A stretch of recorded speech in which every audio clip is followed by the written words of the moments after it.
বাংলাদেশে কি সব চলছে? একে তো ঢাকায় হাম নিয়ে সরকার পুরো উদাসীন। হামে আক্রান্ত হয়ে মৃত শিশুর সংখ্যা ছাড়িয়েছে 400। ভাবতে পারছেন পরিসংখ্যানটা? যে দেশে সরকার একটা রোগকেই ঠেকাতে পারছে না, সেখানে অন্য সমস্যাগুলো কিভাবে মোকাবিলা করবে? হাম তো আছেই, তার সঙ্গে রয়েছে দেশে ক্রমশ বেড়ে চলা অপরাধ, যার পরিসংখ্যানের দিকে তাকালে চমকে উঠতে হয়। মাত্র 4 মাসেই বাংলাদেশে নির্যাতনের শিকার হয়েছেন 776 জন। ধর্ষণের ঘটনাও নেহাত কম নয়। একটি সূত্র বলছে দেশে গত বছরে ধর্ষণের ঘটনা ঘটেছে 786টি, যার মধ্যে 540 জনই শিশু। আমাদের নতুন পেজ সাবস্ক্রাইব করুন আরও বাংলাদেশের খবর পেতে।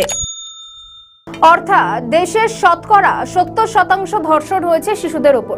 এই তো গেল ধর্ষণ, নারী ও শিশু পাচারেও পিছিয়ে নেই দেশ। সূত্রের খবর 4 মাসে 60 জন পাচারের শিকার। এছাড়াও 191 জন মহিলা ও শিশুর হত্যাকাণ্ড ঘটেছে এই বছরে। মূলত ধর্ষণ এখন অতি সাধারণ অপরাধ বাংলাদেশে। 2025 সালে সেদেশে ধর্ষণের শিকার 786 জন। তাদের মধ্যে টার্গেট করা হয়েছিল 543 জন শিশুকন্যাকে। ওই বছরে দলবদ্ধ ধর্ষণের শিকার হয়েছিলেন 179 জন। নারকীয় অত্যাচারের পরে খুন করা হয়েছিল 31 জনকে। এবার আসা যাক এবছরের পরিসংখ্যানে। সূত্রের খবর, এবছরে প্রথম 4 মাসে ধর্ষণের শিকার হয়েছেন 178 জন মহিলা। তাদের মধ্যে মাসের নিরিখে জানুয়ারিতে 31, ফেব্রুয়ারিতে 32, মার্চে 57 এবং এপ্রিলে 58 জন রয়েছেন। এরপর রয়েছে দলবদ্ধভাবে ধর্ষণের অভিযোগ। গত 4 মাসে দলবদ্ধ ধর্ষণের শিকার হয়েছেন মোট 62 জন। ধর্ষণের পর খুন করা হয়েছে 14 জনকে। 27 জনকে ধর্ষণের চেষ্টা করা হয়েছে। স্বভাবতই এইসব পরিসংখ্যান ভয় ধরিয়ে দেবে যে কোনো দেশের অর্থনৈতিক কাঠামোকে। এ নিয়ে বাংলাদেশে মানবাধিকার কর্মীদের দাবি, ধর্ষণ এখন কেবল অপরাধী নয়, পাশাপাশি ক্ষমতা দেখাতেও প্রয়োগ করা হচ্ছে। অপরাধীরা জানে দ্রুত এসবের বিচার হবে না, এ কারণেই ভয় কমে গেছে, ফলে বাড়ছে এসব অপরাধ। আরো দেখা গিয়েছে যে মূলত গত বছরের অপরাধ হয়েছে শিশু কন্যাদের উপর। ধর্ষণ, অপহরণ, পাচার, যৌন অত্যাচার, সাইবার অপরাধ সহ সব ক্ষেত্রে শিশুদের সংখ্যা বেশি লক্ষ্য করা যাচ্ছে। কিন্তু কেন মামলার দীর্ঘসূত্রতা? রাজনৈতিক ও সামাজিক প্রভাবশালীদের ভূমিকা, সামাজিক লজ্জা ও নিরাপত্তা এবং ভুক্তভোগীদের নিরাপত্তাহীনতাই রয়েছে এইসব অপরাধের পেছনে। দেখা গিয়েছে অনেক অপরাধের ঘটনায় মামলা করা হলেও ওই মামলাগুলি বিচার শেষ হতে লাগছে অনেকটা সময়, সেটা কখনো বছরও গড়িয়ে যাচ্ছে। এর ফলে সংশ্লিষ্ট অপরাধীদের মধ্যে শাস্তির ভয়ও দিন দিন কমছে। আবার অনেক নির্যাতিতাও তাদের পরিবার নিরাপত্তার অভাবে মামলা করতে পিছিয়ে আসে। তাহলে কি দেশে আইনের শাসন একেবারেই শেষ হয়ে গেল? তার বদলে চলছে শাসকের আইন। কেন তারেকের সরকার এভাবে অপরাধকে প্রশ্রয় দিয়ে যাচ্ছে? ইতিহাস কি এই সরকারকে মাফ করবে, নাকি একদিন এইসব অপরাধীরা একদিন প্রশাসকের বাড়িতেও পৌঁছে যাবে? কে দেবে উত্তর? আমাদের নতুন পেজ সাবস্ক্রাইব করুন আরও বাংলাদেশের খবর পেতে। ভারতের বুকে বারবার রক্তক্ষয়ী সন্ত্রাসী হামলা চালিয়েছে নির্লজ্জ বেইমানি পাকিস্তান। তা সে পুলওয়ামাই হোক বা পেহেলগাঁও। গত বছর ভারতের অন্যতম সুন্দর পর্যটন কেন্দ্র পেহেলগাঁওয়ের মাটি রক্তে ভিজেছিল। কিছু পাকিস্তান জঙ্গিদের বুলেটে ঝাঁঝরা হয়েছিল নিরস্ত্র ভারতীয়। হিন্দু কিনা জেনে টার্গেট করে গুলি চালিয়েছিল পাক জঙ্গিরা। তারা বলেছিল এই ঘটনা মোদিকে গিয়ে বলুক স্বজনহারা ভারতীয়রা।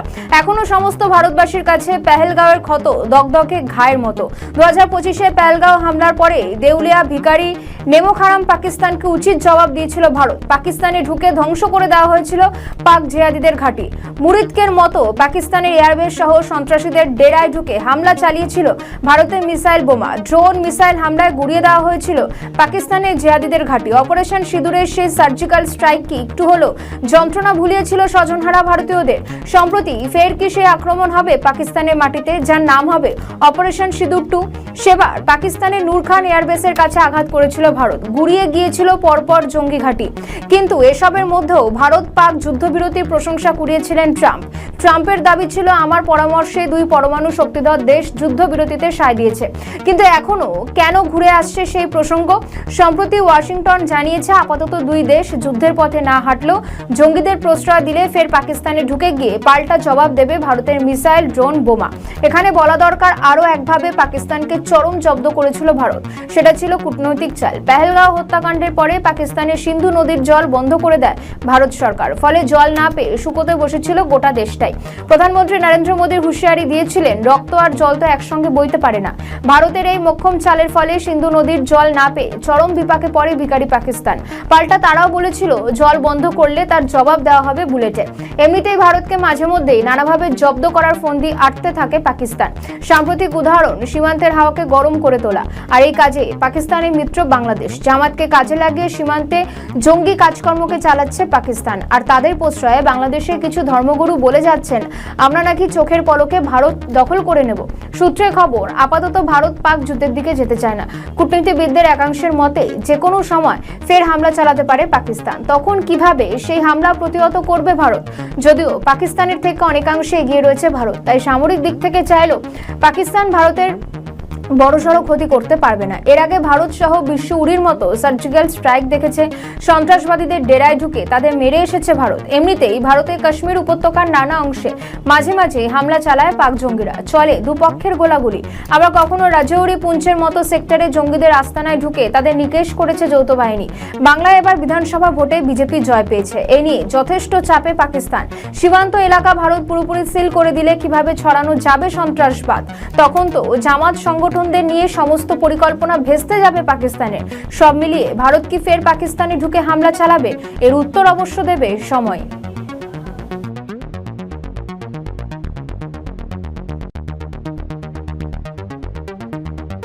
প্রায় 2 বছর হতে চলল শেখ হাসিনা দেশের বাইরে, তিনি ভারতে আশ্রয় রয়েছেন। এর মধ্যে অনেক বিষয় বার্তা দিচ্ছেন বাংলাদেশের প্রাক্তন প্রধানমন্ত্রী শেখ হাসিনা। পূর্বে অনেকবার দেশে ফেরার কথা বলেছেন তিনি, এবার তিনি 6 মাসের মধ্যে দেশে ফেরার বার্তা দিলেন শেখ হাসিনা। যে দল নিষিদ্ধ, যার উপর মৃত্যুদণ্ডের খাড়া ঝুলছে, তিনি কিভাবে এরকম সময়সীমা বেঁধে দিয়ে বলতে পারেন দেশে ফেরার কথা? এটা শেখ হাসিনার রাজনৈতিক চাল নাকি বড় কোনো সমঝোতা? বাংলাদেশের রাজনৈতিক অঙ্গনে তোলপাড় সৃষ্টি করেছে সাবেক প্রধানমন্ত্রী শেখ হাসিনার একটি সাম্প্রতিক অডিও বার্তায়।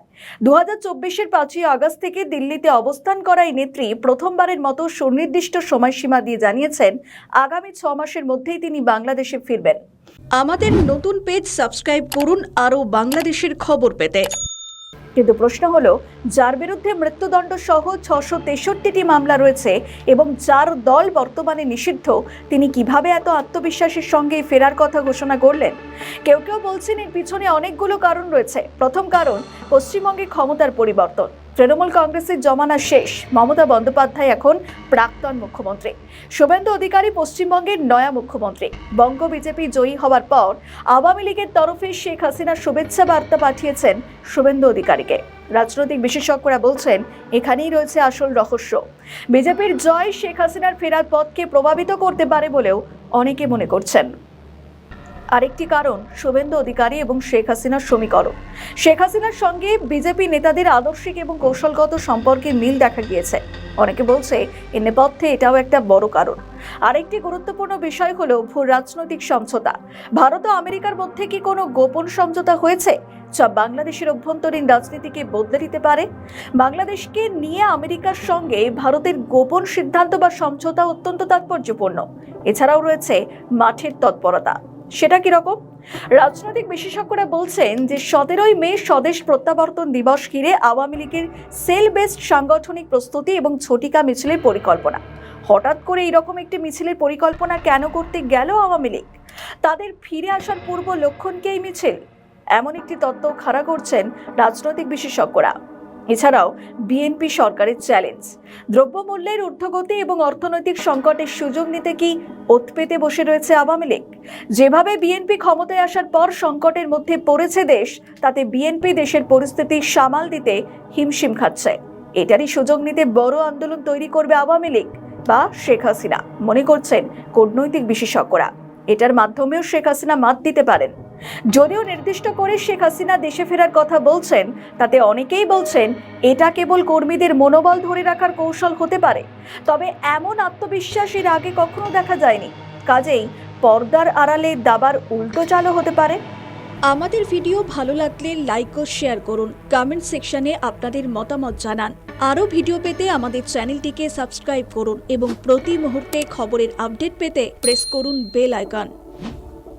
বঙ্গে এবার সীমান্ত নিয়ে আরো কড়াকড়ি। ঘুষপেটিয়া বা অনুপ্রবেশকারীদের তাড়াতে রাফ অ্যান্ড টাফ বিজেপি সরকার। অমিত শাহ অনেক আগে থেকেই বলে আসছিলেন যে বঙ্গে বিজেপি এলে আগামী ৪৫ দিনের মধ্যে সীমান্তে পুরোপুরি কাঁটাতার বসিয়ে ফেলা হবে। সাধারণত বিএসএফ বা বর্ডার সিকিউরিটি ফোর্সের দায়িত্বে থাকে সীমান্তবর্তী এলাকাগুলি। বিএসএফ এর সঙ্গে দীর্ঘদিন ধরে নানা সংঘাতে জড়িয়েছিল তৃণমূল কংগ্রেস। বিএসএফই সীমান্ত সুরক্ষায়, তাহলে কিভাবে সেখান দিয়ে অনুপ্রবেশ? কেন বিএসএফ অনুপ্রবেশ আটকাতে পারছে না, এই দাবি বহুবার করতেন মমতা। আমাদের নতুন পেজ সাবস্ক্রাইব করুন আরও বাংলাদেশের খবর পেতে। পাল্টা বিজেপিরও দাবি ছিল মমতার সরকার অনুপ্রবেশকারী সংখ্যালঘুদের দিনের পর দিন সরকার তোষণ করে আসছে, যার ফলে অচিরেই বাংলার চেহারাও হতে পারে বাংলাদেশের মতো। হিন্দুদের অস্তিত্ব দিন দিন সংকটে পড়ছে, এই দাবি এবার প্রচার করেছে বিজেপির নেতারা। সীমান্তের সব এলাকায় আগামী ৪৫ দিনের মধ্যে কাঁটাতার বসানো হবে বলে আগাম ঘোষণাও করেছিল দিল্লি। রাজ্যের এমন অনেক সীমান্তবর্তী এলাকা রয়েছে যেখানে কাঁটাতার নেই, ফলে ওইসব এলাকা দিয়ে চোরা গোপ্তাভাবে হয় অনুপ্রবেশ। এখানে এবার শক্ত হচ্ছে কেন্দ্র সরকার। শুধু বাংলায় নয়, অসম, মিজোরামের মতো রাজ্যগুলির সীমান্ত ঘেঁষা অঞ্চলে সীমান্ত সুরক্ষা নিয়ে আরও কড়া পদক্ষেপ করতে চলেছে কেন্দ্রের সরকার। আর এখানেই চিন্তায় পড়েছে বাংলাদেশের সরকার। কেন্দ্রীয় স্বরাষ্ট্রমন্ত্রী অমিত শাহ ঘোষণা করেছিলেন বাংলার বিজেপি সরকার গড়লে আগামী ৪৫ দিনের ভেতর সীমান্তের সব এলাকায় কাঁটাতার দেওয়া হবে। অর্থাৎ এই বার্তা বাংলাদেশের পক্ষেও কিছুটা চাপের। তাদের পরোক্ষ হুঁশিয়ারি দিয়ে বলা, সীমান্তে এবার থেকে সন্ত্রাসবাদী কাজকর্ম চালালে তার ফল হবে ভয়ঙ্কর। দিল্লির এই বার্তা যে জামাত ও তার সঙ্গীদের তার বলার অপেক্ষা রাখে না। আরো উল্লেখযোগ্য হলো এবার থেকে বাংলা, অসম, মেঘালয়, মিজোরাম ও ত্রিপুরা এই ৫ রাজ্যে সরকার চালাবে বিজেপি। অর্থাৎ এই ৫ রাজ্যের সীমান্ত সুরক্ষাও বিজেপির হাতেই থাকবে। একথা বলাই বাহুল্য যে ওই রাজ্যগুলির সীমান্তবর্তী এলাকায় কাঁটাতার বসানো বা নজরদারি আরো অনেক বেশি বাড়াতে চলেছে দিল্লি, যা রিমোট কন্ট্রোল থাকবে সরাসরি মোদি বা শাহের হাতে। ফলে শিলিগুড়ি করিডোর বা চিকেন স্নেকের নিরাপত্তাও আরো আঁটোসাঁটো করা হবে। সূত্রের খবর, ভারত বাংলাদেশে প্রায় ৫৬৩ কিলোমিটার অঞ্চলে কোনো কাঁটাতার নেই, ফলে ওইসব এলাকা দিয়ে সহজেই চলে আসা যায় এপারে। মন্ত্রিসভার প্রথম বৈঠক করেই মুখ্যমন্ত্রী শুভেন্দু অধিকারী জানিয়ে দেন বিএসএফ কে জমি অধিগ্রহণের অনুমোদন দেওয়া হয়েছে, এবার দ্রুত কাজ শুরু হবে। আর এ নিয়ে সম্প্রতি বক্তব্য রেখেছেন বাংলাদেশের স্বরাষ্ট্রমন্ত্রী সালাউদ্দিন আহমেদ। তিনি বলেন, ভারত তার সীমান্ত সুরক্ষায় কি পদক্ষেপ নেবে সেটা তাদের অভ্যন্তরীণ ব্যাপার, এসব নিয়ে ভাবিত নয় ঢাকা। তবে তিনিও বিজেপিকে সীমান্তে নজরদারি বাড়াতে পরামর্শ দিয়েছেন। প্রশংসা করেছেন ওপার বাংলার রাজনীতিবিদেরাও। ভারতীয় কর্তৃপক্ষ যদি কাঁটাতারের সীমানা নির্ধারণ করতে চায় সেই বিষয়ে তো আমি এখনো কিছু জানি না, সেটা তাদের আভ্যন্তরীণ বিষয়। আর আমাদের পক্ষ থেকে সীমান্তে সবসময় বিজেপি সতর্ক অবস্থায় আছে। পশ্চিমবঙ্গে নির্বাচন হয়েছে, এটা একটা অঙ্গরাজ্য, সেখানে সরকারের রাজনৈতিক দলের পরিবর্তন হয়েছে, নতুন একটি রাজনৈতিক সরকার গঠিত হয়েছে সেখানে অঙ্গরাজ্য হিসেবে। বাট কেন্দ্রীয় সরকারের সাথেই তো বাংলাদেশের সোভারেন ইকুয়ালিটি হিসাবে আমরা কেন্দ্রীয় সরকারের সাথে সম্পর্ক রাখি। কোনো অঙ্গরাজ্যে সরকার পরিবর্তন হলো কিনা সেটা দিয়ে আমাদের পররাষ্ট্র সম্পর্ক নির্ভর করে না। আর সীমান্তে আমরা সবসময় সজাগ আছি।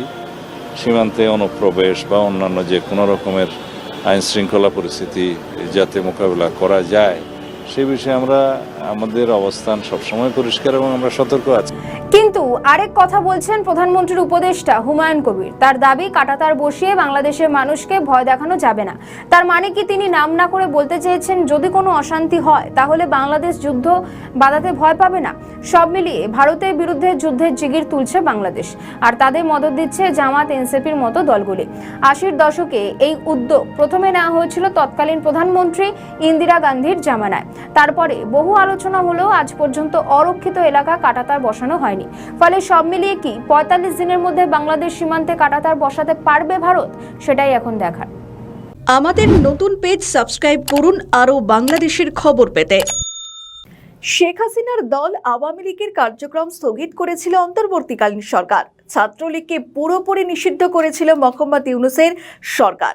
নির্বাহী আদেশটিকে কেউ যাতে অবৈধ বলতে না পারে সেক্ষেত্রে রাষ্ট্রপতিকে দিয়ে অধ্যাদেশ জারি করিয়েছিলেন তিনি। আর সেই অধ্যাদেশকে আইনে পরিণত করেছে বিএনপি সরকারের তারেক রহমান। সুপ্রিম কোর্ট একটি নির্দেশনা জারি করেছে, আর সেই রায়ের পূর্ণাঙ্গ বিবরণীতে উঠে এসেছে একটি বক্তব্য। যেটা অত্যন্ত তাৎপর্যপূর্ণ, যেখানে বলা হয়েছে মুক্তিযুদ্ধের প্রেক্ষাপটে বাংলাদেশের সংবিধান অনুযায়ী নির্বাচন কমিশন কোনো দলের নিবন্ধন বাতিল করার ক্ষমতা রাখে না। অথচ নির্বাচন কমিশন আওয়ামী লীগের নিবন্ধন স্থগিত করে রেখেছে। এর আগেও জামায়াত ইসলামী নিবন্ধন বাতিল করা হয়েছিল, তবে সেটা আদালতের মাধ্যমে হয়েছিল। এখন সুপ্রিম কোর্টের তরফে যে নির্দেশনা এলো, তাতে কি আওয়ামী লীগের নিষিদ্ধ তুলে নেওয়া হবে? আমাদের নতুন পেজ সাবস্ক্রাইব করুন আরও বাংলাদেশের খবর পেতে। একটি দলকে নিবন্ধন বাতিল করা বা স্থগিত করার ক্ষমতা আদৌ কি নির্বাচন কমিশনের রয়েছে? সংবিধান কি বলছে? আসলে সব ফাঁস করে দিল এবার সুপ্রিম কোর্টের একটি নির্দেশ। সুপ্রিম কোর্টের জামায়াতে নিবন্ধন বাতিল হয়েছিল, সেটার যেখানে আপিল বিভাগের রায়কে পূর্ণাঙ্গভাবে প্রকাশিত হয়েছে, সেখানে রেফারেন্সে দেখা গিয়েছে সুপ্রিম কোর্টের এই বক্তব্য। মুক্তিযুদ্ধের ভূমিকার ভিত্তিতে রাজনৈতিক দলে নিবন্ধন বাতিলের বিধান আরপিওতে নেই, বলছে সুপ্রিম কোর্ট। বাংলাদেশ জামায়াত ইসলামের নিবন্ধনের বৈধতা চ্যালেঞ্জ করে হাইকোর্টে করা রিটের পরিপ্রেক্ষিতে সম্প্রতি প্রকাশিত আপিল বিভাগের 51 পৃষ্ঠার পূর্ণাঙ্গ রায়ে কথা বলা হয়েছে। দলটি নিবন্ধন নিয়ে আপত্তি জানিয়ে রিটের 25 জন আবেদনকারী বলেছিলেন, মুক্তিযুদ্ধের সময় দলটির নেতাদের জঘন্য ভূমিকার কারণে বাংলাদেশে রাজনীতি করার জন্য তাদের নিবন্ধন দেওয়া উচিত হয়নি। এদিকে আপিল বিভাগ বলছে, তাদের এই আপত্তি আইনি নয়, বরং আবেগপ্রসূত বলেও মনে করা হয়। কারণ মুক্তিযুদ্ধে কোনো দলের নেতাদের ভূমিকার ভিত্তিতে রাজনৈতিক দলের নিবন্ধন বাতিলের কোনো বিধান আরপিওতে অন্তর্ভুক্তি নেই। অর্থাৎ জামায়াত ইসলামী যে মুক্তিযুদ্ধ বিরোধী এবং এর বিরুদ্ধে যে আদালতে আবেদন জমা পড়েছিল, সেটা আবেগ থেকে, এর আইনের কোনো ভিত্তি নেই, একেবারে জানিয়ে দিল সুপ্রিম কোর্ট। তাহলে আওয়ামী লীগকে যে নিষিদ্ধ করা হয়েছে, সেটাও তো আইন বিরোধী। গত বছরের 1 জুন তৎকালীন প্রধান বিচারপতি সৈয়দ রেফাত আহমেদের নেতৃত্বে আপিল বিভাগের 4 সদস্যের বেঞ্চ 2013 সালে জামায়াতে নিবন্ধন অবৈধ ঘোষণা করে দেওয়া হাইকোর্টের দায় বাতিল করে সংক্ষিপ্ত আদেশ দেন এবং জামায়াতের করা আপিলের পর সর্বোচ্চ আদালত নির্বাচন কমিশনকে জামায়াতের নিবন্ধন সহ মুলতবি থাকা বিষয়গুলি নিষ্পত্তির নির্দেশও দেন। অর্থাৎ বাংলাদেশের আইন বা সংবিধানে নেই কোনো দলকে নিষিদ্ধ করে রাখা, যেটা এখতিয়ার বহির্ভূত। তাহলে এক্ষেত্রে যে অধ্যাদেশ জারি করে আইন পাশ করিয়ে বিএনপি নিষিদ্ধ করেছিল আওয়ামী লীগকে, সেটার কতটা গ্রহণযোগ্যতা রয়েছে? পাশাপাশি এই প্রশ্ন উঠছে, যে পদ্ধতি অবলম্বন করে আওয়ামী লীগকে কার্যক্রম নিষিদ্ধ করে দেওয়া হলো, তার ভিত্তিতে পরবর্তী ক্ষেত্রে কি বিএনপিকেও যে কেউ নিষিদ্ধ করতে পারে? কারণ বাংলাদেশে বারবার দেখা গিয়েছে ইতিহাস ফিরে ফিরে আসে, আর সেই দিনও যে আসবে না, তার গ্যারান্টি কোথায়? আমাদের ভিডিও ভালো লাগলে লাইক ও শেয়ার করুন, কমেন্ট সেকশনে আপনাদের মতামত জানান। আরও ভিডিও পেতে আমাদের চ্যানেলটিকে সাবস্ক্রাইব করুন এবং প্রতি মুহূর্তে খবরের আপডেট পেতে প্রেস করুন বেল আইকন।